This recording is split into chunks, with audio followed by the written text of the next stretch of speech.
So thanks for joining this class that we are doing on kind of some of the securities and exchange rules and regulations, and kind of not the most scintillating of topics, but fairly important if you want to raise private money to do some of your deals. So.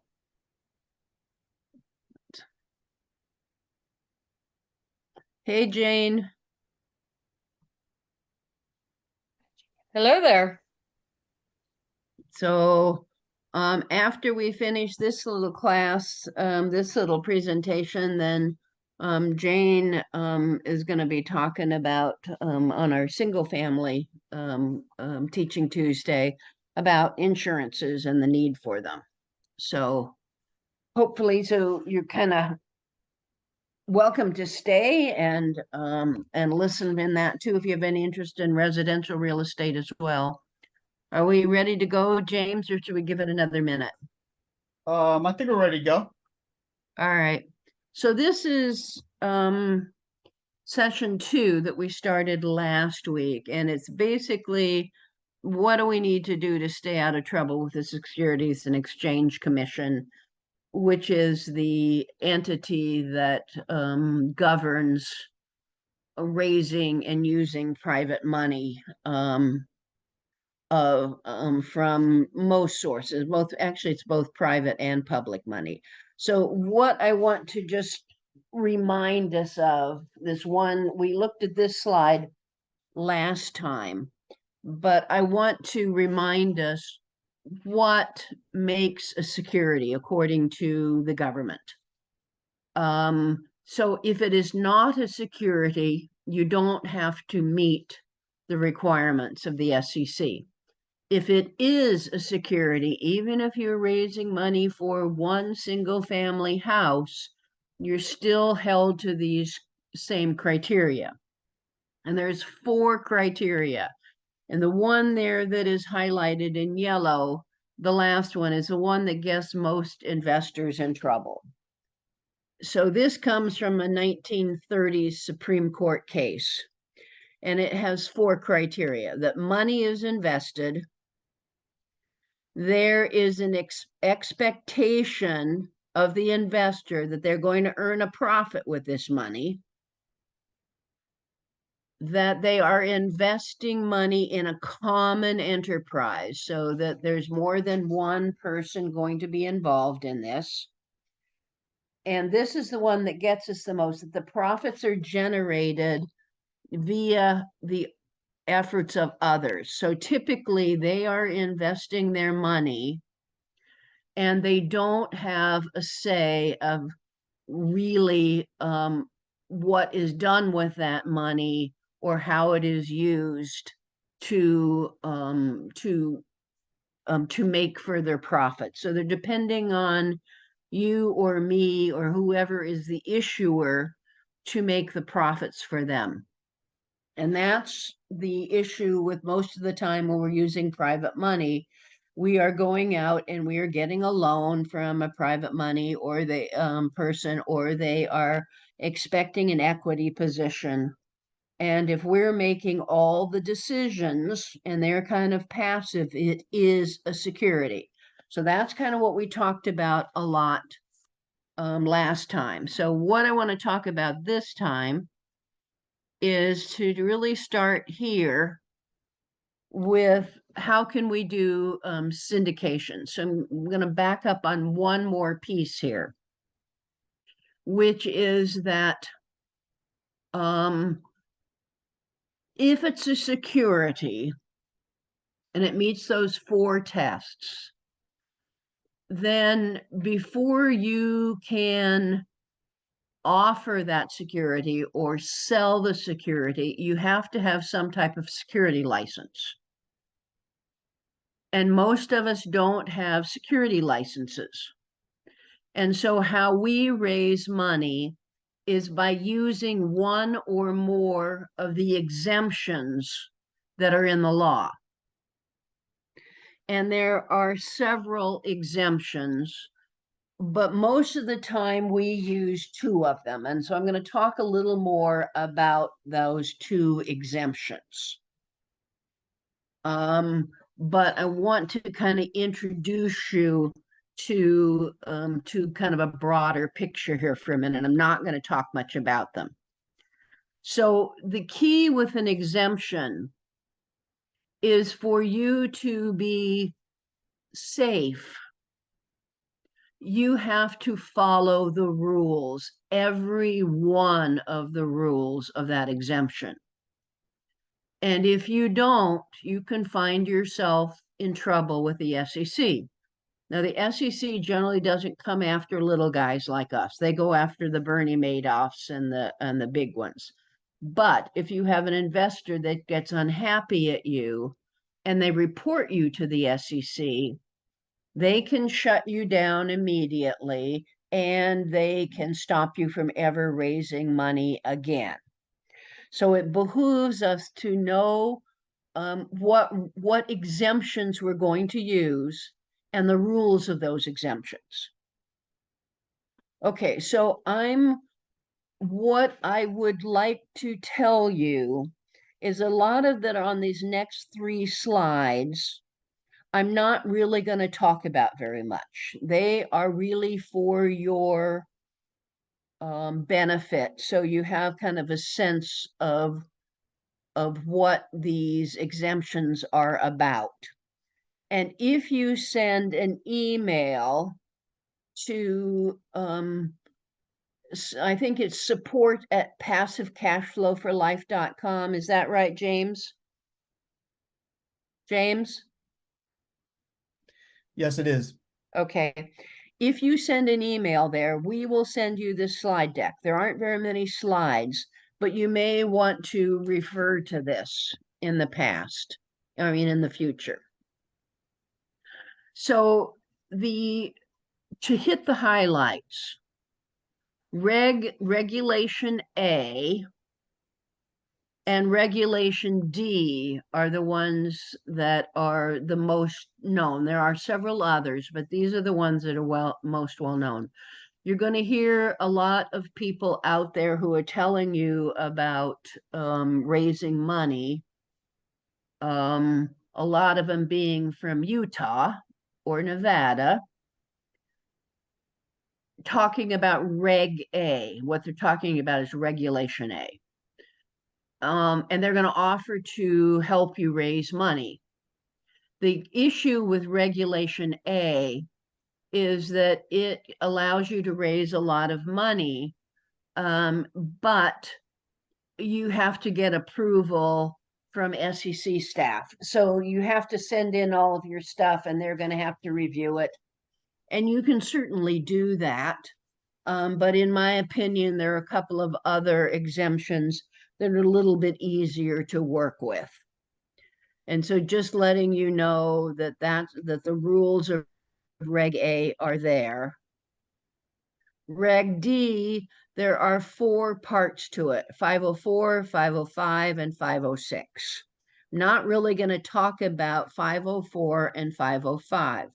I want to talk about 506. And within 506, there are the 2 that we use. There's 506B and 506C, and that's where I'm going to be spending most of the rest of this time that we're talking about here. Okay. So 506B has been around a very long time, and it is also known as a private placement, right? And private placement, by its definition, means that we know the people that we are investing with, that we have a relationship with them. We have a private relationship. What that means, if you're just looking at the face value of it, is that you have some knowledge of that person's financial situation, their knowledge about the investment, and that you have worked with them a little bit.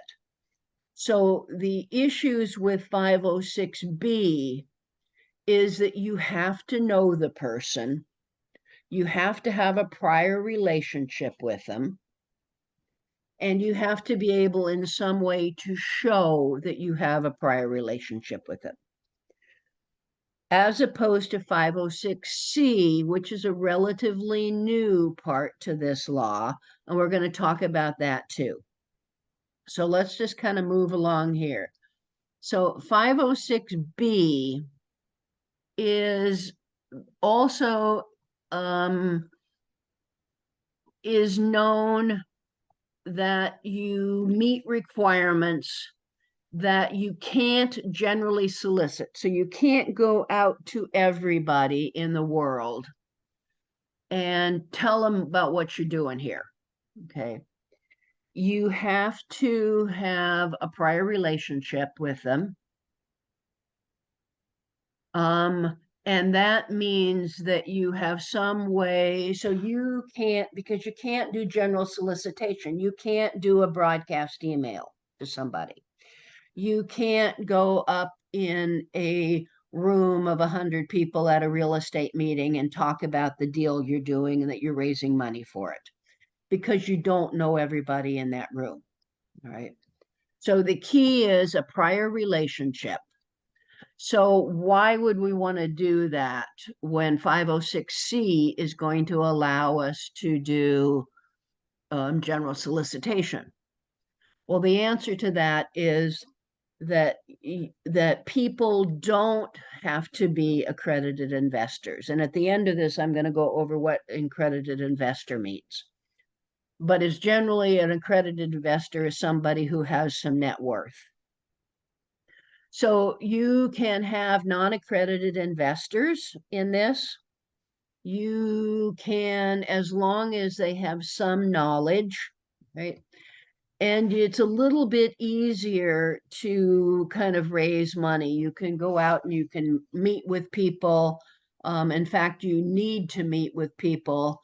And the way that easiest actually to raise private money is to have a prior relationship with somebody. That's why we tell you from the beginning that if you are going to be using private money, even before you have a deal, you need to start meeting and building relationships with people. Tell them what you're wanting to do, tell them kind of what's going on, so you can build those relationships. Okay. Most of the time, what is deemed to be acceptable to have a prior relationship is that you have met them at least once or twice, and an email will generally suffice with that, right? In some way, shape, or form, that you have some way of being able to prove that you have met with them and you have discussed the investment kinds of things with them. So you are, I think that's the highlights of 506B. Both 506B and 506C, you should be using an SEC attorney, because there are some very specific reporting requirements that we have to keep in mind. And I'm going to be reminding us of those here after we get through this next slide. 506B, you on any of these, if you are providing information, actually it's 506B and C. If you have gathered information about a property that you're trying to buy, you have to make that information available to any potential investor. Probably the easiest way to do that is to set up some Dropbox-like folder system where you put that information and your potential investors can come in and look at it, right?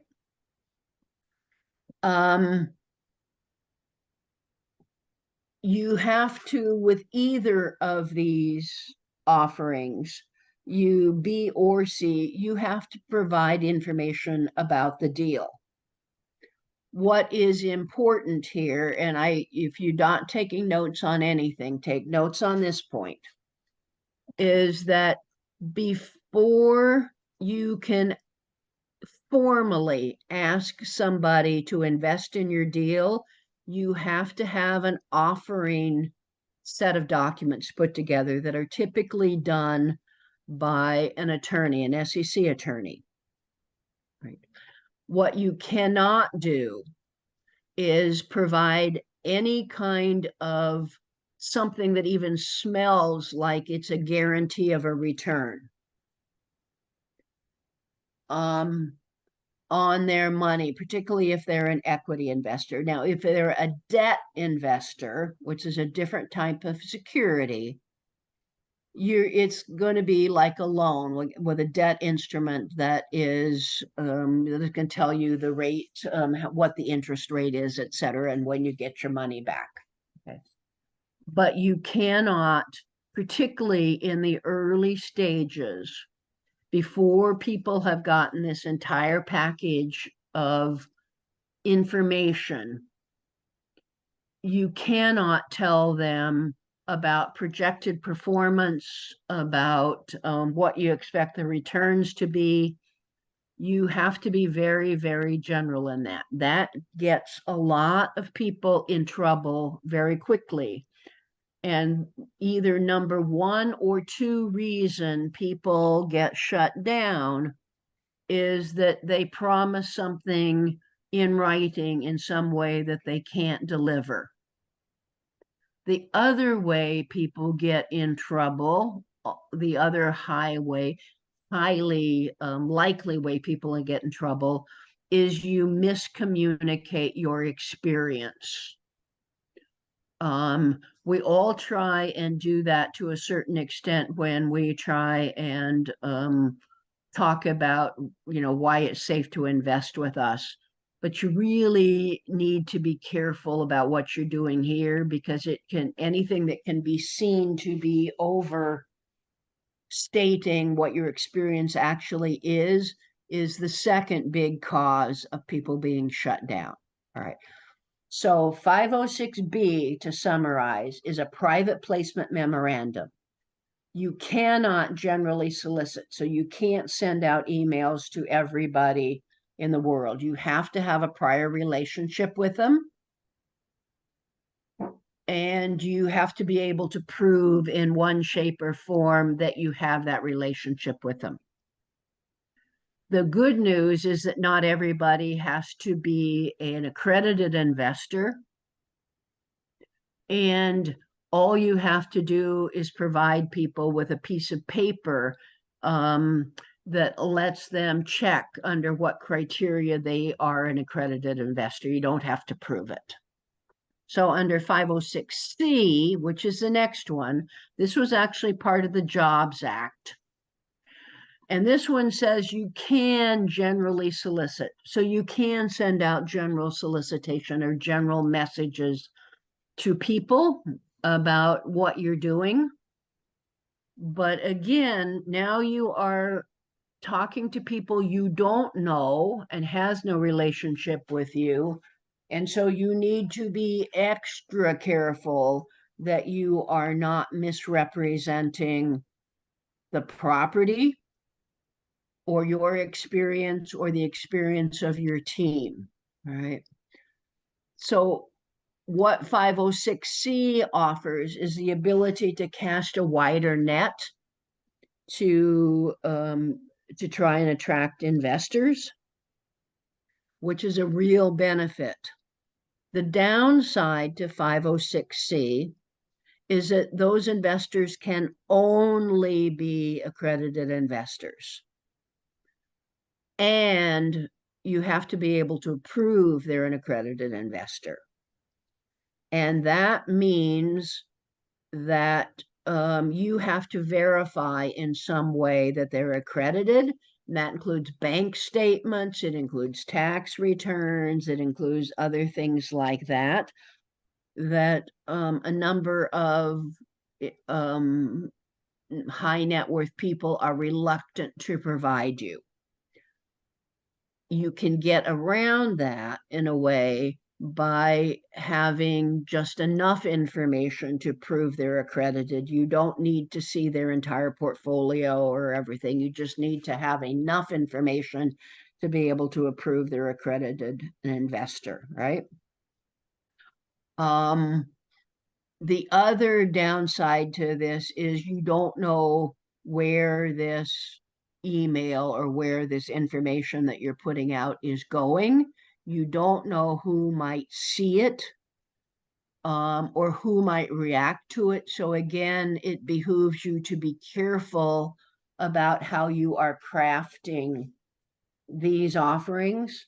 And even more than 506B, I would not do this without an SEC attorney, mainly because you don't know where it may go or who might see it or who might see a problem with something and forward it to somebody that can get you in trouble.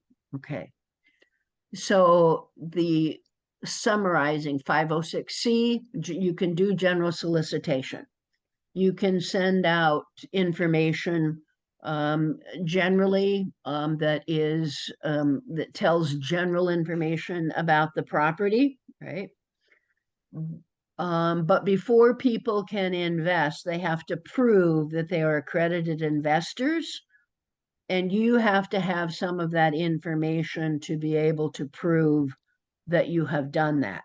I generally ask my SEC attorney to hold that information because it frequently has very sensitive private information that could get you into trouble if somebody were to hack into your computer, etc. So one of the things I do to try and get around people being uncomfortable necessarily telling me their financial story, their financial history, is to just put it with an attorney. And I can't say if all attorneys do that, but mine does. All right, so let's kind of go on. What is an accredited investor? Okay, so the ones that are highlighted in yellow are the ones that we really need to know here. These are the ones that we most often use. But again, all of these are fit under the accredited investor. It's an enterprise in which all equity owners are accredited investors. It's an individual who has a net worth of at least $1 million, not including their primary residence. It's an individual with an income of more than $200,000 in each of the last 2 years, or if you're a couple, $300,000. If you're a company or a trust or a business, and you have at least a $5 million net worth, then that works too. All right, so that's the definition of an accredited investor. All right. I think that that's kind of the most of what I really want to talk to you about in this presentation. And I'm just trying to kind of hit bases with you. Most of you have seen this. If you have, oh, I thought I changed this, James. I'm sorry. Instead of info at Passive Cash Flow for Life, it should be support at passivecashflowforlife.com. If you want to know more about what we do, and what our classes are about, we have kind of a free webinar that you can look at. It was pre-recorded, and to that bit.ly/passive wealth webinar is where you can find that. You can also see every Tuesday we do these Teaching Tuesdays, and then we post them up within a day or two on our YouTube channel, which is, you see that at Multifamily Passive Cash Flow. And so you can go back and you can watch this there. You can also see the playlist of all of our Teaching Tuesdays on this at that site. And so I'm going to take questions and comments. And James, is there anything that you want to say here? And then we're just going to open it up and let people ask questions on this topic or anything else they're interested in. I think maybe two things that have come up in the past, and maybe some people may know this, may not know this, but a lot of people come out of the single family space, and a lot of people use private money lenders, or hard money lenders, or either one. Is that still considered a syndication, or because it's a debt instrument, it's not considered a syndication? Okay, we need to kind of get clear here a little bit. A syndication is typically more than one investor, Mm-hmm. right? Okay. But securities are both equity and debt. So private lenders in single family, even if it's if it is a debt, and they are not getting equity, but the person who's borrowing the money is doing all the work, it is a security because there's two types of securities. And I'm going to kind of go back here to one of these early slides, right? These are the three kinds of securities that are all covered by the SEC: equity security, debt security, and a derivative security. We talked about those last week. So even if you are paying, if it's a debt instrument where you are borrowing money for a single family house, it probably, well, it could be a security. If it is one house and one investor with a lien, a first position lien on a property, it may not be a security. But the minute you have more than one investor, even on a single family house, it is a security, even if it's a debt instrument. So it doesn't matter whether it's an equity security or a debt security. They're still securities if you are making all the decisions for the investor. Is that what, was there another part of the question, James, that I forgot? No, I think you covered everything in there. The other question I think that people have asked in the past is, can I just send out a blast email to all my friends and family and stuff like that? Or if I meet somebody at a RIA or something like that and I collect 10 cards, can I just send one email to all of them together, or does it have to be individual emails to make them or to fulfill the requirements for 506B? Okay, so that's where it starts getting a little cloudy. So the rules aren't crystal clear here. But in general, if you're collecting a card from somebody and you don't really have a relationship with them, chances are that's not okay. Certainly, if you were at a RIA and you don't know these people, you can't sort of say something in general. So the better way to do is, if you have collected a bunch of cards, is to do a private email or to pick up the phone and call them, get to know them just a little bit. And then if you want to, you can invite them out for coffee or something like that. But the key is that you need to have a relationship. And if it doesn't meet kind of a sniff test, or it smells funny, probably it is funny. Get that, James? Yes, and the last piece was actually talk about taking somebody out or a cup of coffee. It doesn't have to be an actual face-to-face in person. It could be No. a Zoom call, I guess, right? Yep, sure could be. Okay. Yep. Yeah, it's just sometimes it's easier to build rapport when you actually see somebody or actually sitting across from them, but no, it doesn't have to be. It just has to have a relationship with them.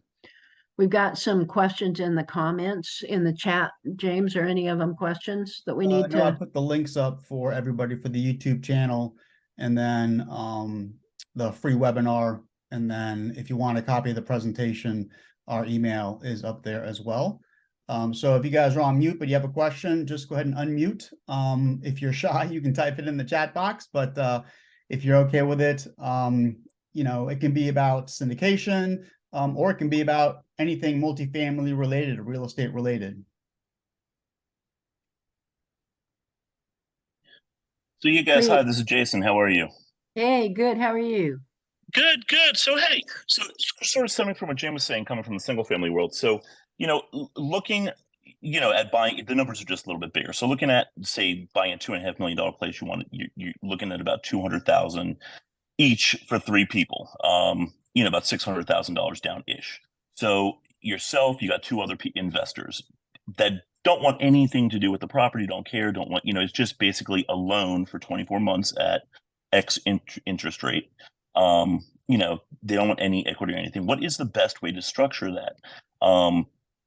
You know, to avoid the SEC and the syndication, all that kind of stuff. Is that just basically what you're doing as just a loan, and they would have second lien position? Because with this, obviously, we'd have to get bank financing, you know, initially. So here's the thing about this. The way it is not a security is if it's a joint venture. Yeah. And a joint venture means that everybody's putting money in and everybody has to do part of the work and is part of the decision making. So it sounds like that's not what you're talking about. Because they don't want anything to do with it. They don't Okay. want to have to sign anything, nothing like that. It's basically a loan here. We want X amount and we want our money back in, you know, 2 years. Yeah. If they are so not covered under this too are hard money lenders. All right. Mhm. So because they, or banks, because they are all viewed to be in this professionally. So a couple of things come to mind, but I want to caveat this with I am not an attorney and I'm not an Yes. accountant, and I have done some syndications. So what you're talking about is a type of syndication if you have 3 people coming in, even if they are debt, if they're debt partners. So a couple of things come to mind, but I don't know if they are copacetic or not, shall we say. Number 1 is to have them form a short-term LLC, pool their money and lend it, and then they have the first lien position. As a group. The other thing would be if you know any hard money lenders that you could talk into this and you could give them a point or two to have your investors give them the money, and the hard money lender then lend the money under the terms that are acceptable to you. Okay. The deal works. The thing is, if you have, even if it's people who are just going in this for debt, but want their money back, they're still covered under this. I'm going to come back here and let you look at this. So can you see the debt security there? What that talks about?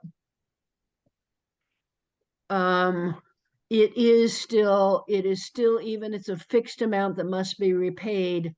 If they don't have any say in this and they are not from a financial institution, it is a security. Now, if you may well find from a SEC attorney that they know more than me and would have other ways to approach that. So this is just my thoughts, but I'm not saying that that's the only way to do it or even the best way to do it. So the easier way then at that would be to just JV on the deal and then structure it where within the JV, the two people within that partnership would get X amount of money, per month or whatever, and then all the Yeah, remaining would go to. the key for the JV is that you'd have to have an operating agreement that would spell out their roles Yeah. and how they would be involved in the decision making. It has to meet kind of that sniff test, Well, but yeah. so, and then also, I guess that would make sense. So, in order to JV, you would have to start another LLC. We could not just do it in one of my current LLCs. No, you could. Well, if you're buying a property, right? Yeah. Is that what this is? It's going to be for a single property? Yeah, that'll end up being in my, my own portfolio. And get the lenders out of there eventually. Yeah. It's just Yeah. So the reason I'm asking this is typically when I buy a property, I'm going to put it in its own LLC if I have other investors.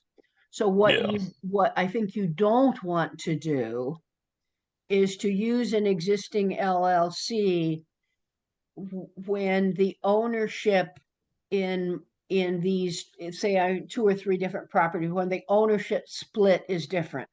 That's kind of a recipe for disaster. Yeah, absolutely. Yep. So, but what you can do is with a JV partner, you can have more than one partner. So you could have 3, 4, 5 people, and they each have in your operating agreement a percent and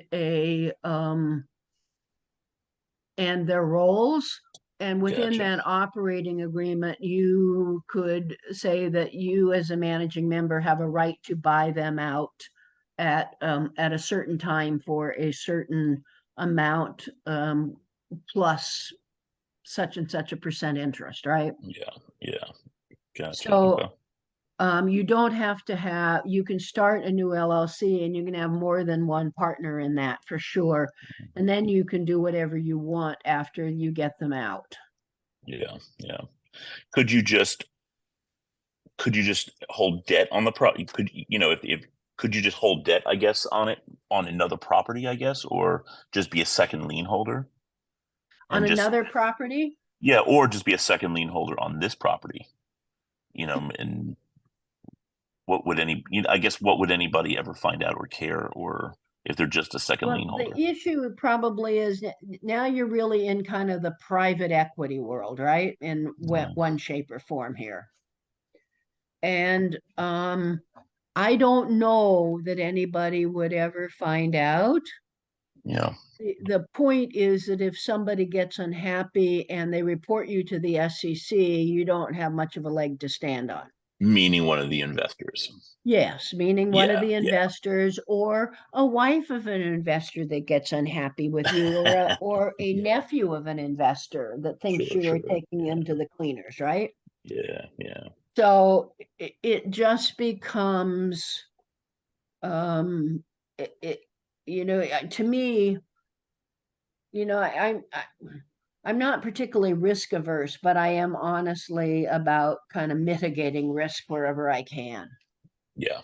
And so, if I could find another way to do that, I probably would. Now, what you could do is that you could, if you have other properties, they could lend you money on another property for whatever reason and become a lien holder, and you can take that money and oh boy, but as And an just LLC, I would really yeah. this is getting beyond what I want to figure out how to create this, because I just don't have that kind of depth in the legal world on this. And I would, I'd pay an FCC attorney or I'd pay Sure. a good real estate attorney and just go ask them those questions. Sure. Yeah, It's like you look at like the $3-4 million range, and it's one of those things you don't take on yourself, but maybe with one or two other partners, kind of thing. Yeah. And it's like to pay SEC, it just seems like the overhead on like a 20 or 30 unit is just so much more, whereby the overhead almost seems the same if you were to go to a 50 or 75 unit. It's like, It so is. it's hard to justify those upfront costs on a 16 to a 30 unit, that kind of thing. It Well, seems. I'm going to push back a little bit because unless you already have a 50 or a 60 unit or 3 or 4 15 units, you are likely, and you go to find money, you are likely going to need a sponsor Yeah, unless you are raising the entire $2 to $3 million. And if you're bringing a sponsor in, they're likely to want an equity cut and not have to do much because they're basically co-signing for the loan up for that you. high. Yeah. So it is, it may be a little bit expensive, but if you're just trying to, that's, I'm always figuring that I have probably 3 to 5% in my closing costs that include attorney fees and things like that. Yeah. And it's just part of the cost of doing business. Yep.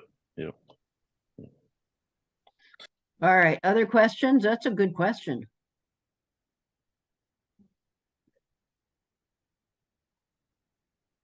Hey, Jason, if you need a SEC attorney, there's one in Annapolis that we've referred people to before that's pretty good.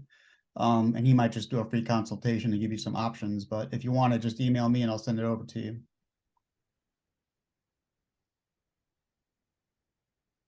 Did you hear that? Did you? I'm sorry. I'm sorry. I'm on my phone and yeah. I just spoke with myself. Thank you, Okay, James. I appreciate James, it. can you say that a little louder? No, I heard you, James. Thank you. I Okay. appreciate that. Sure. Yes, thank you. All right. Thanks, James. Mm-hmm. Other questions?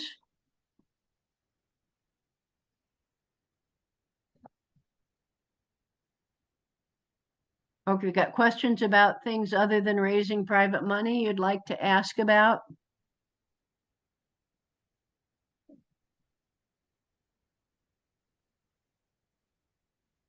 I mean, here you got somebody with 25 years of real estate experience, 20 of it plus in multifamily.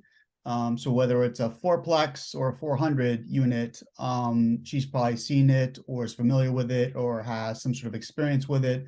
So here's an opportunity for you to get some nuggets from someone that you wouldn't usually have access to. So anything goes. So, Nichole, may I ask another question?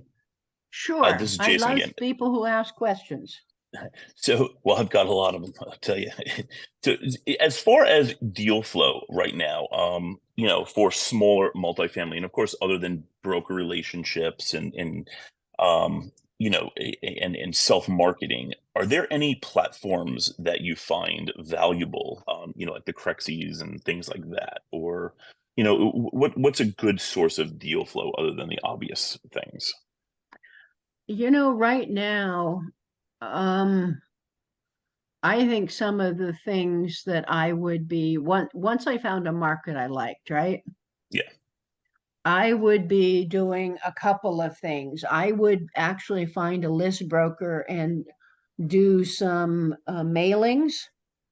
Mm-hmm. The other thing I would do is that I would find a local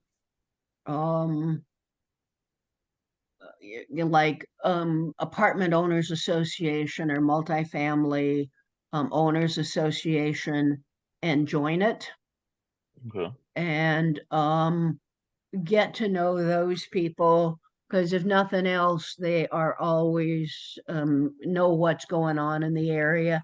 The Sure. other thing to look at is maybe where are you located again?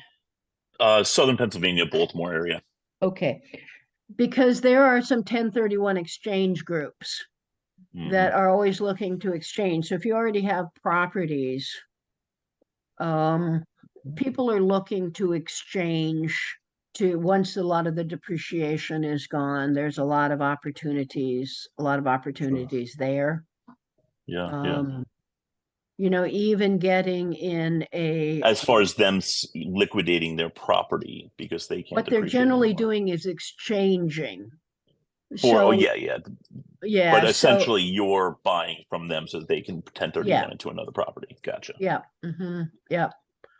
Although you are going to probably have to have something to kind of put in, but there's some pretty creative people that you can do kind of 3 or 4 level kinds of things to get you what you want.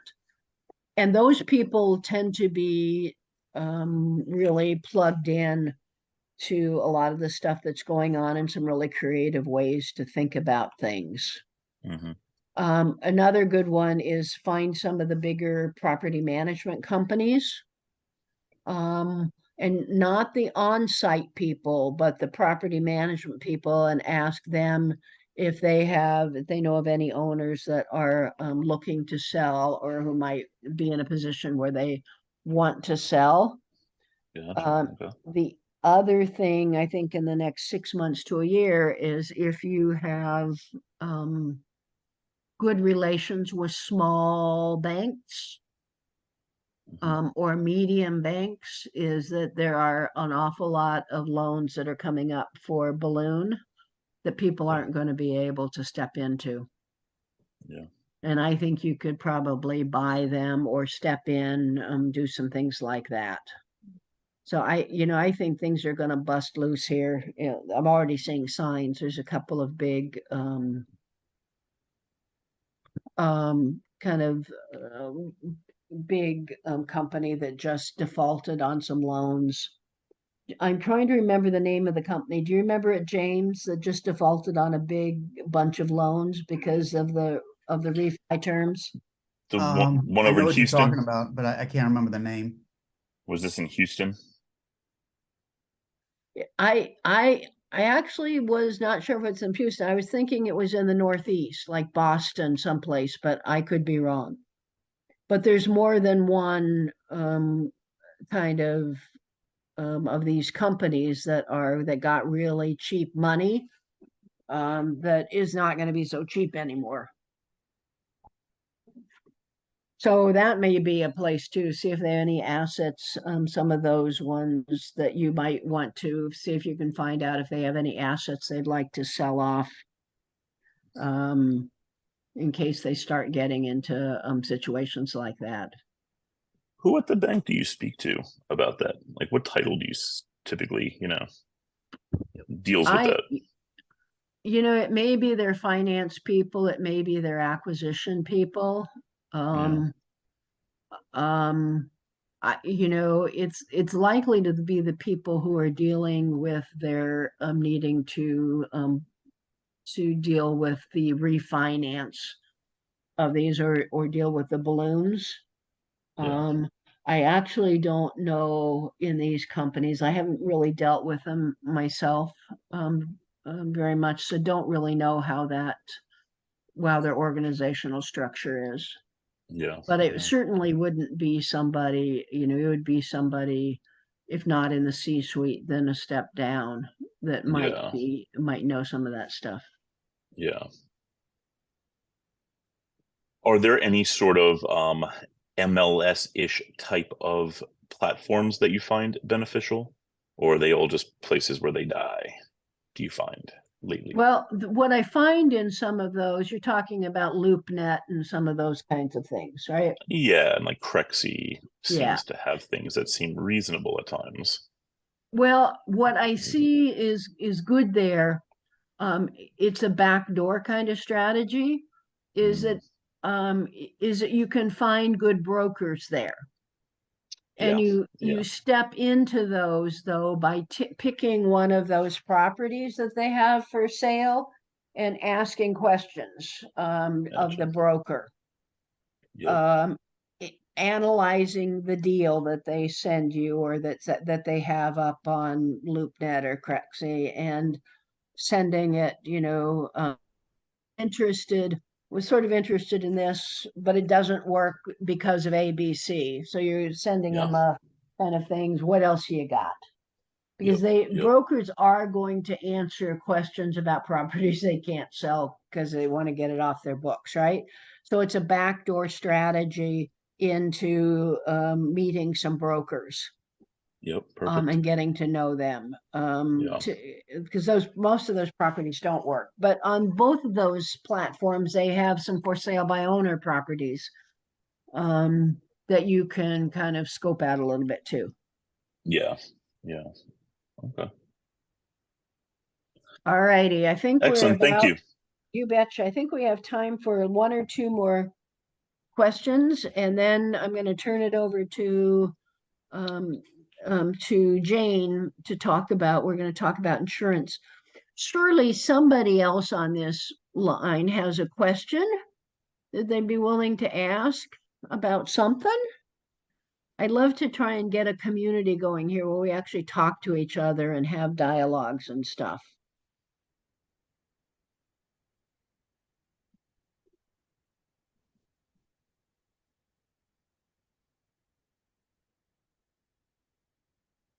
Joe, have you got a question?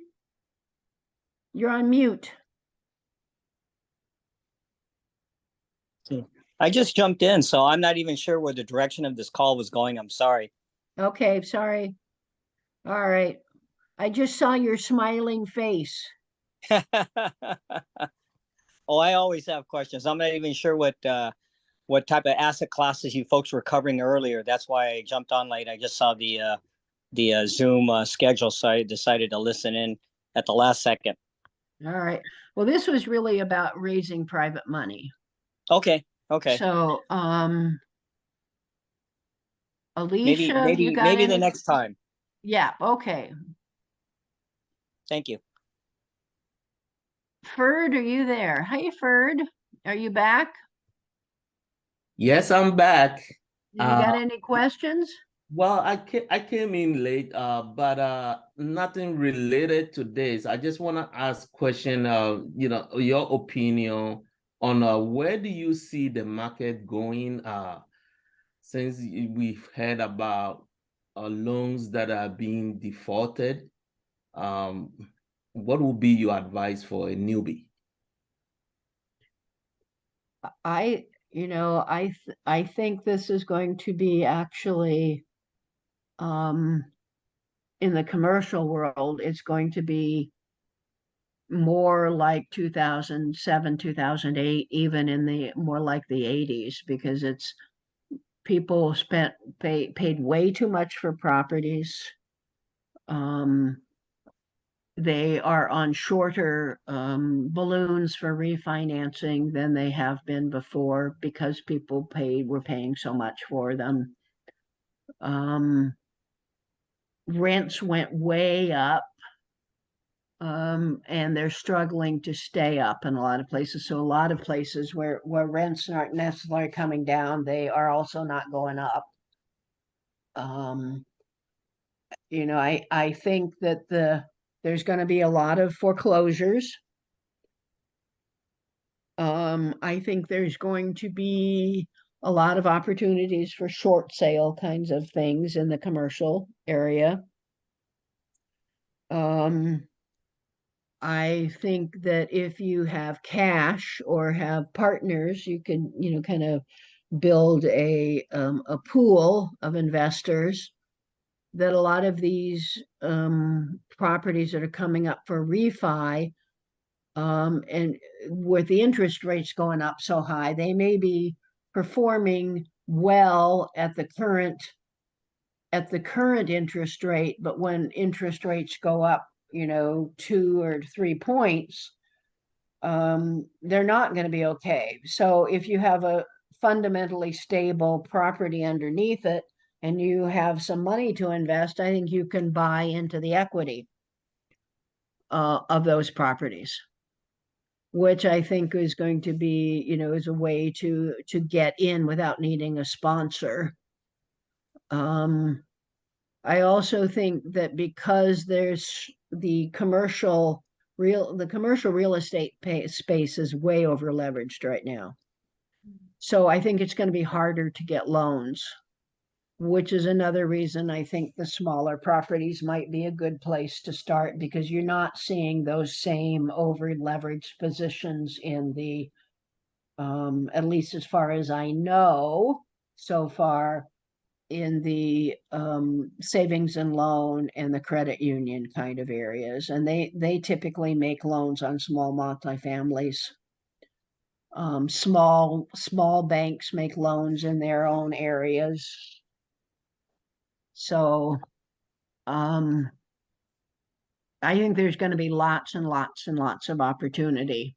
I think the key is to have your money lined up, keep looking for deals, but really focus on getting some money lined up so that when some of those deals start falling, you're ready to step in. Anybody, I know that there's some investors out here on this call that are pretty savvy.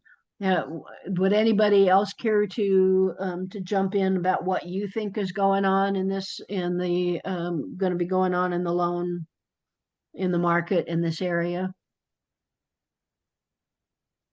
James, what have you been hearing? So I think the one thing that's different now than it was even last year is that you used to have a lot of people with lots of offers, lots of walkthroughs, and it was really kind of a final and best situation. And the final and best might be 5 people, and a lot of them were doing hard money right up front. And I think it's very different now. I think if a year and a half ago someone was asking $1 million for a property and you offered 800, they'd be like, "You're crazy! I can get $1 million all day long. I got like 50 offers." And literally a week and a half ago, one of our students, Henry, came to me with a deal in Baltimore that was at $1 million, and he offered 800, and the guy said yes. So, you know, he needed to come down a little bit more, so he's still kind of dealing with them and stuff like that just to make the numbers work. But I think people are starting to realize, you know, something, I'm not getting the same numbers. I'm open to negotiating where before they wouldn't. So, you know, if the deal doesn't work at the price they're offering it, you know, go in at 80% what the offer is and at least negotiate a little bit. Good point. All right, I'm going to, at this point, I want to turn this over to my partners, Jane and Sharon.